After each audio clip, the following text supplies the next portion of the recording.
Assalamualaikum warahmatullahi wabarakatuh dan salam sejahtera. Hari ini adalah untuk pembentangan tugasan kumpulan kami dan nama saya adalah Abdul Rashid bin Aidi dan juga ahli kumpulan saya yang lain. Tajuk yang kami akan bentangkan adalah berkaitan seni gotik yang mana ianya adalah popular ataupun dikenali pada zaman pertengahan, iaitu sekitar 1250 sehinggalah 1550 tahun. Jadi tempohnya adalah sekitar 300 tahun. Okay, so introduction of medieval architecture. Okay, kita masuk kepada dia punya pengenalan. Okay, di mana zaman pertengahan merupakan zaman kedua dalam pembahagian tradisional sejarah Eropah kepada 3 zaman. Jadi ada 3 zaman. Yang pertama adalah tamadun klasik purba, yang kedua zaman pertengahan, dan yang terakhir adalah zaman moden.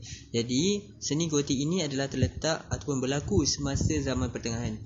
Dan zaman ini adalah merupakan zaman perubahan yang besar dalam kebudayaan, politik dan ekonomi di bahagian Eropah. Zaman pertengahan menyaksikan pembandaran berkekalan pertama di utara dan di barat Eropah. Maksudnya dekat sini berlaku perubahan yang mendadak, yang pesat dalam ketiga-tiga aspek kebudayaan, politik dan juga ekonomi. Dan banyak yang dapat disaksikan bahawa pembandaran ini berkekalan di bahagian utara dan juga barat. Okey, seterusnya negara-negara Eropah moden bermula pada zaman ini. Sempadan seperti yang terdapat pada hari ini merupakan kesan daripada pencapaian ketenteraan dan juga wangsa pada zaman yang kacau ini. Sains, teknologi, pertanian dan juga identiti sosial ini mula berubah secara mendadak pada zaman ini. Zaman pertengahan bermula dari kejatuhan Empayar Rom Barat pada abad ke-5 sehinggalah kejatuhan Empayar Rom Timur pada abad ke-15. Walau bagaimanapun, tarikh ini cuma lebih kurang dan berasaskan hujah nuansa kerana skema tarikh lain yang wujud. Okay, next.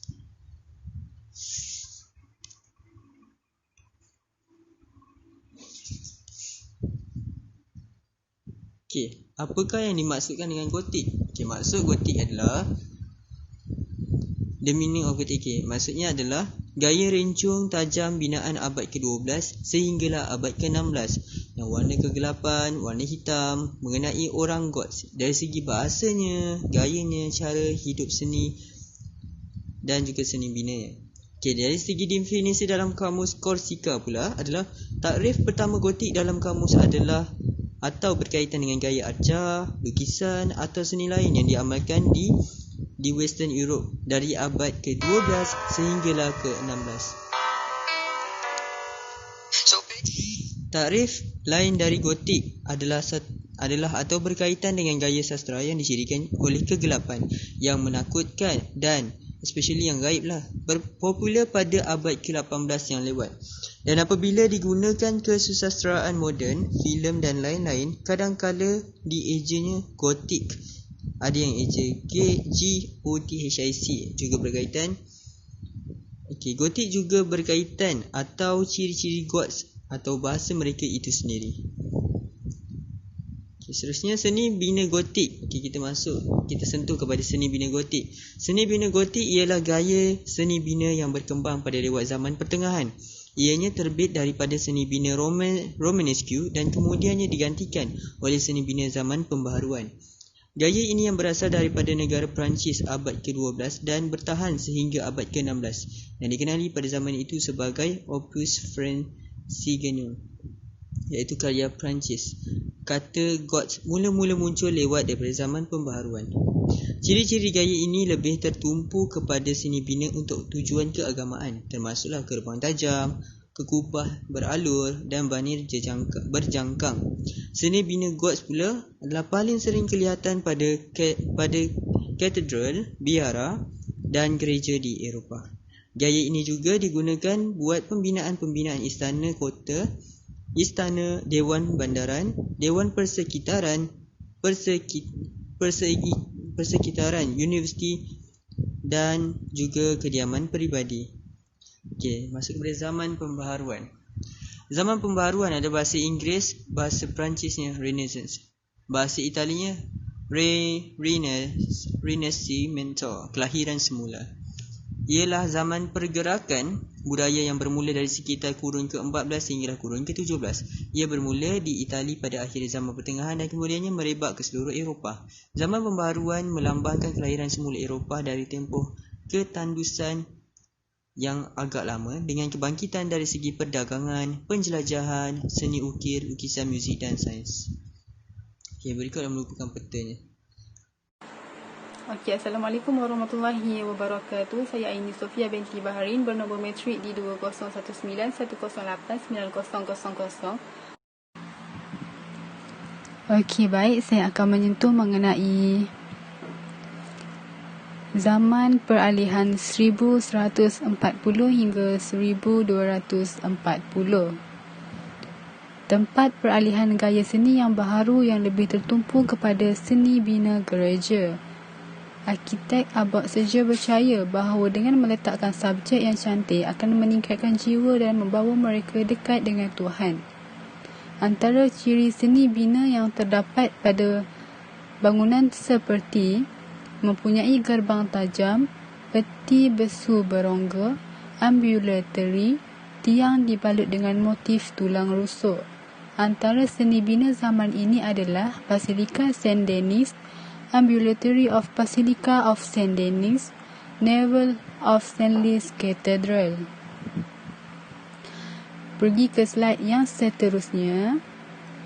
Pera keunggulan seni di Paris 1240 hingga 1350. Seni bina gotik telah merebak ke utara Perancis dengan binaan bangunan yang lebih baik dari sebelumnya.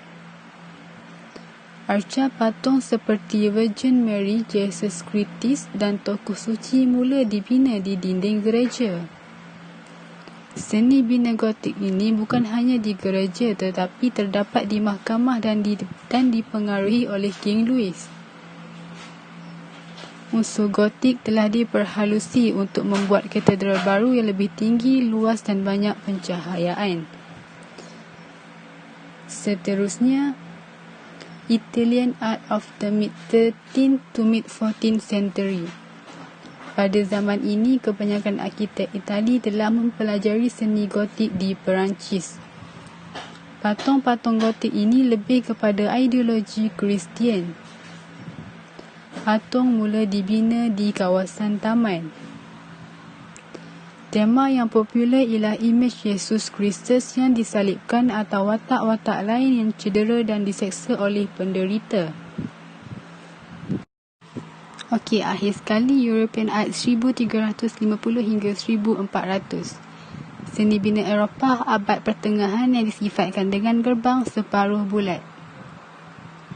Contoh-contoh seni bina boleh didapati di seluruh Eropah, menggabungkan ciri-ciri bangunan kuno, Roman dan Byzantine. Perkembangan yang amat ketara adalah di England dan Portugal. Seni bina yang dianggap mempunyai kualiti bagus iaitu dinding tebal, lengkungan bulat, tiang yang kukuh dan menara yang besar. Okey, itu sahaja daripada saya. Sekian, terima kasih. Oke, salam sejahtera. Nama saya Bonaventure Majakui.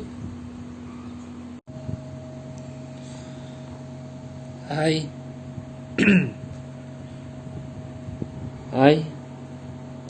Saya akan membentangkan Early Christian Architecture, a Church in Gothic Style, yaitu seni bina awal gereja dalam gaya gotik. Dan di bawah ini ialah missionary style isometric, yaitu bentuk simetri, yaitu semua sudut di mana skala ukuran panjang, lebar dan tinggi adalah sama. Oke. Next, ini adalah contoh architecture yang ada dalam seni gotik. Kita boleh lihat di sini lakaran-lakarannya. Next ialah Milan Cathedral, yaitu di Prancis.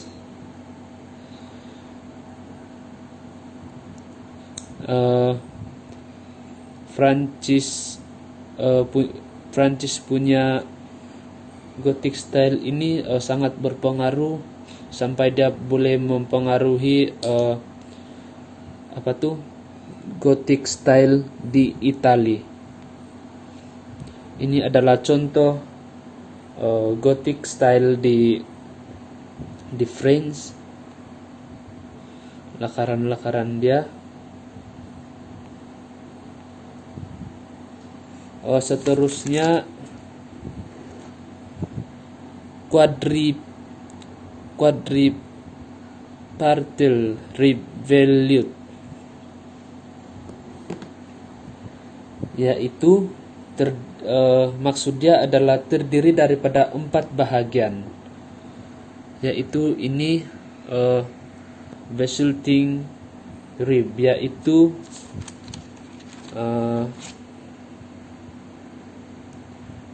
rusuk berkubah. Maksudnya tulang ini ada bentuk kubah.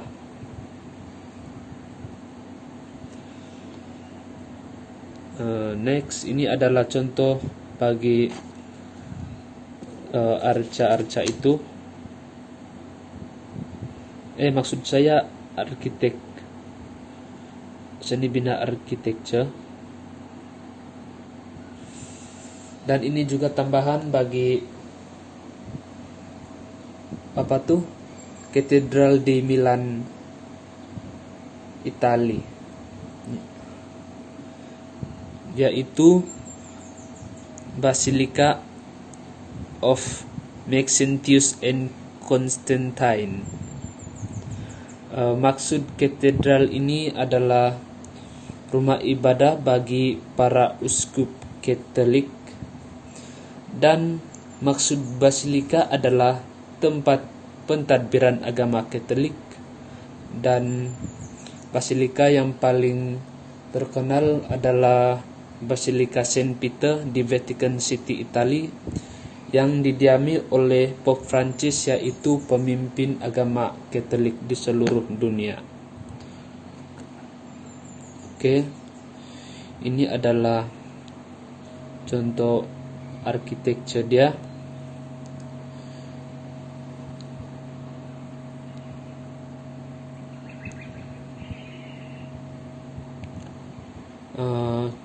Sekian dari saya.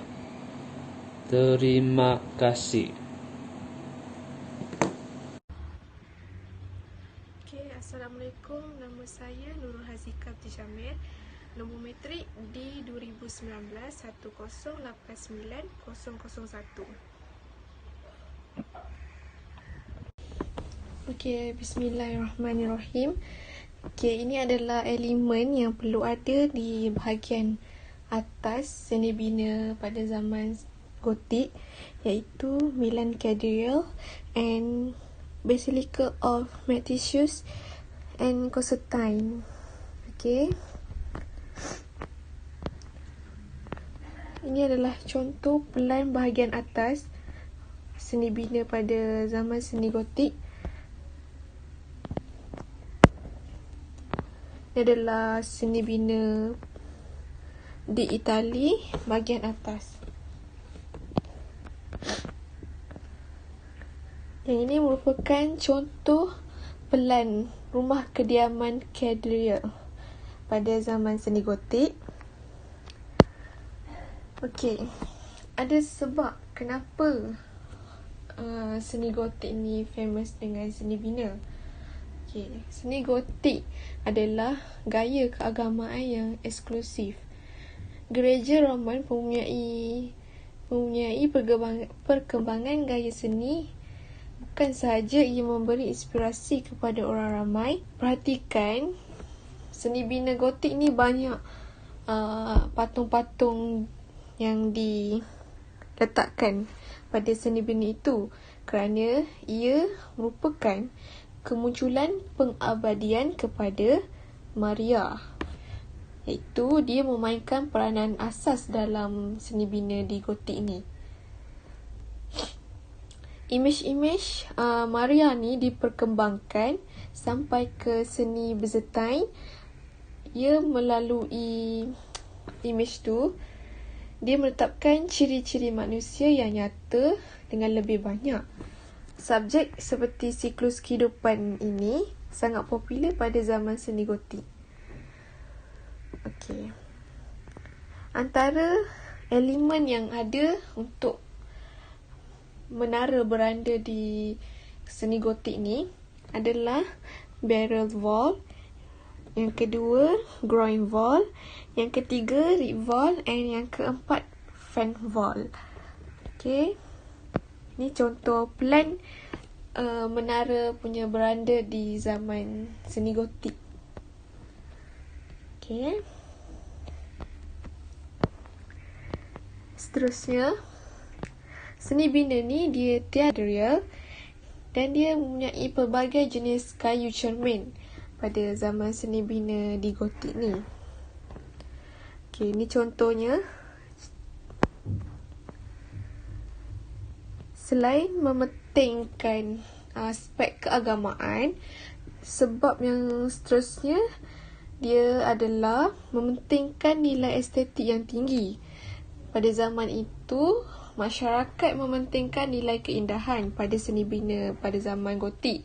Kerana kalau tengok boleh ada pelbagai motif dan corak yang digunakan oleh mereka pada seni bina itu. Kerana untuk melambangkan nilai estetik yang sangat tinggi. Diorang mementingkan keindahan dan memasukkan nilai keagamaan. Okey, ini contohnya. Okey, sebagai kesimpulan, seni Gotik menekankan matlamat membebaskan manusia dari kegelapan dan dosa untuk membawa dia lebih dekat kepada cahaya. Kalau perhatikan, ada sebab kenapa pembinaan bangunan diorang membebaskan manusia dari kegelapan dan dosa untuk membawa dia lebih dekat kepada cahaya. Kalau perhatikan, ada sebab kenapa pembinaan bangunan diorang tinggi-tinggi, sebab ia nak mementingkan aspek cahaya. Bangunan Kristian yang seperti ini mahu mengajak manusia untuk memenuhi nilai-nilai agama pada ketika itu. Okey, oleh sebab itu, teknik pembinaan Gotik dicirikan oleh penubuhan cahaya di dalam gereja-gereja kerana masyarakat ketika itu menganggap Tuhan adalah sinonim dengan cahaya dan artistik pencerahan. Okey. Itu saja daripada saya. Sekian, terima kasih.